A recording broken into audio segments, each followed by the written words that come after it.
जय हिंद। आप सभी का स्वागत है।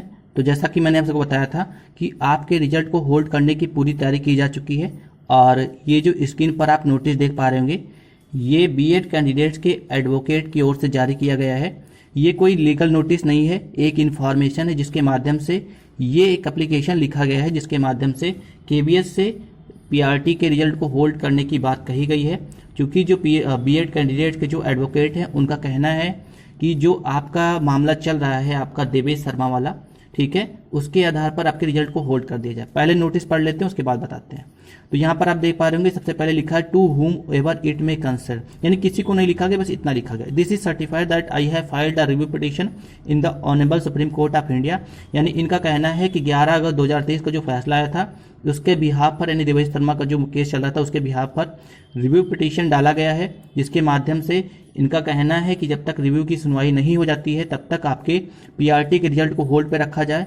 ये आपको बता दिया जाए, पहले मैं आपको जानकारी प्रोवाइड कर देता हूँ। देखिए, ऑनरेबल सुप्रीम कोर्ट यानी माननीय सुप्रीम कोर्ट इस नोटिस के माध्यम से बाध्य नहीं है कि आपके रिजल्ट को होल्ड कर दिया जाए, क्योंकि ये किसी प्रकार का कोई भी लीगल नोटिस नहीं है। ये एक इन्फॉर्मेशन है, एक नोटिस है, एक एप्लीकेशन है जिसके माध्यम से आपके जो बीएड के एडवोकेट हैं उनके द्वारा आपके रिजल्ट को होल्ड करने की बात कही गई है। ठीक है, तो ये नोटिस आपने पढ़ लिया होगा, आप पूरी तरह समझ गए होंगे कि इस नोटिस के माध्यम से क्या कुछ कहा गया है। ये कोई लीगल नोटिस नहीं है, ठीक है। जहां एक और आपने देखा कि जो बीएड के एडवोकेट हैं वो पूर्णतया आपके रिजल्ट को होल्ड करने की बात कर रहे हैं, वहीं पर डीएलएड कैंडिडेट भी पीछे नहीं हटने वाले हैं, ठीक है। उन्होंने भी एक बड़ा कदम उठाया है और उसके माध्यम से आपके रिजल्ट को ना होल्ड करने के लिए भी मांग की है, ठीक है। तो चलिए हम अगली नोटिस की ओर बढ़ते हैं और नोटिस के माध्यम से आपको दिखाते हैं उसमें क्या कुछ कहा गया है।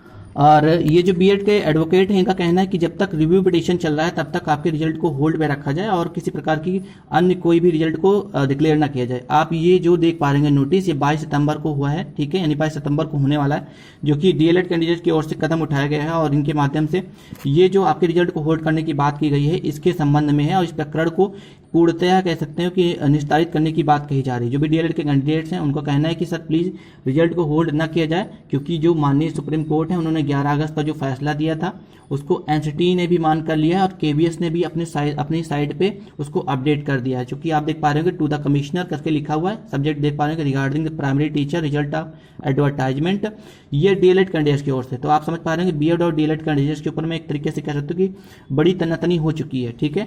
तो इसके माध्यम से आपके रिजल्ट को होल्ड करने की बात की गई है, जो कि 11 अगस्त 2023 का जो फैसला आया था और माननीय सुप्रीम कोर्ट ने भी इसको एक तरीके से प्रस्तावित कर चुका है और आपके जो भी केवीएस है, केवीएस ने भी अपनी साइड पे इसको अपडेट कर चुके हैं।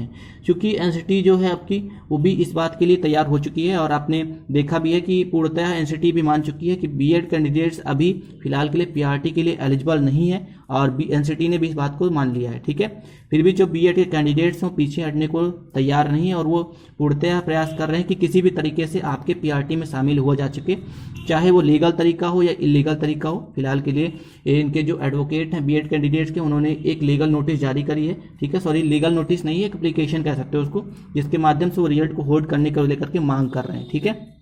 तो ये कुछ पूरा मामला है, ठीक है, जो कि आपने अभी मैंने आपको जानकारी प्रोवाइड करी है। तो ये आप समझ सकते हैं कि बीएड कैंडिडेट चाहते हैं कि रिजल्ट को होल्ड कर लिया जाए जब तक रिव्यू पिटीशन नहीं आता, और वो किसी तरीके से वो चाहते हैं कि किसी तरीके से रिजल्ट को रोका जा सके, जिससे कि किसी भी तरीके से उनके पास एक रास्ता बन सके कि वो वापस से पीआरटी में एंट्री उनकी हो सके। वहीं पर जो डीएलएड कैंडिडेट्स हैं वो एक तरीके से वो भी अपनी ओर से लगे हुए हैं कि किसी प्रकार से भी रिजल्ट को होल्ड ना किया जा सके और जल्द से जल्द रिजल्ट आ सके, ठीक है। तो आप समझ सकते हैं कि एक जहाँ एक और बच्चे परेशान है अपने रिजल्ट को लेकर के, वहीं एक और ये सब पूरा मामला चल रहा है कि जो बीएड है वो चाह रहे हैं रिजल्ट रुक जाए और डीएलएड वाले चाह रहे हैं कि रिजल्ट जल्द से जल्द आ जाए। तो ये एक कह सकते हो कि आपस में बड़ी बात हो गई। हालांकि देखा जाए तो पूर्णतः मामला आपके डीएलएड कैंडिडेट के पक्ष में हो चुका है, लेकिन बीएड कैंडिडेट पीछे हटने के लिए तैयार नहीं है, ठीक है। तो यही सब पूरा मामला चल रहा है और बीएड कैंडिडेट ने ये दूसरा वाला आप देख पा रहे होंगे स्क्रीन शॉट पे, ये मामला चल रहा है और दूसरा वाला जो देखा वो बीएड कैंडिडेट के एडवोकेट के द्वारा एक एप्लीकेशन, एक इन्फॉर्मेशन है, एक नोटिस है, ठीक है, जिसके माध्यम से वो रिजल्ट को रोकने की बात कर रहे हैं। ये पूरा कुछ नोटिस था जो कि मैंने आपको पूरी जानकारी प्रोवाइड करी है, जो कि आपके बीएड कैंडिडेट के एडवोकेट के द्वारा जारी किया गया है, ठीक है। मैं पहले क्लियर कर दूं, ये कोई लीगल नोटिस नहीं है, उनके द्वारा एक एप्लीकेशन, एक इन्फॉर्मेशन है जो कि प्रोवाइड की गई है केवीएस को और कहा गया है कि रिव्यू जब तक नहीं हो जाता है, रिव्यू पिटीशन जो फायर किया गया है उसका जो परिणाम जब तक नहीं आ जाता तब तक रिजल्ट को होल्ड पे रखा जाए। अभी मैं आपको बता दूं, देखिए हमारा जो माननीय सुप्रीम कोर्ट है वो इस बात के लिए बाध्य नहीं है कि किसी एक भी नोटिस या एप्लीकेशन के माध्यम से आपके रिजल्ट को होल्ड पे डाल दिया जाए। हालांकि रिव्यू का जो पिटीशन डाला गया है उसका रिव्यू अवश्य किया जाएगा, और जहां तक बात की जाए तो उन्होंने 30 दिन के बाद रिव्यू डाला है, तो ये ऐसा भी हो सकता है कि उनकी रिव्यू की सुनवाई भी ना की जाए। लेकिन फिलहाल देखते हैं क्या कुछ होता है। बाकी आप क्या सोचते हैं इस विषय पे आप कमेंट करके बता सकते हैं। जो भी बच्चे नए हैं प्लीज वीडियो को लाइक और चैनल को सब्सक्राइब करते हैं। आज वीडियो में इतना ही, मिलते हैं नेक्स्ट वीडियो में। थैंक यू सो मच, धन्यवाद।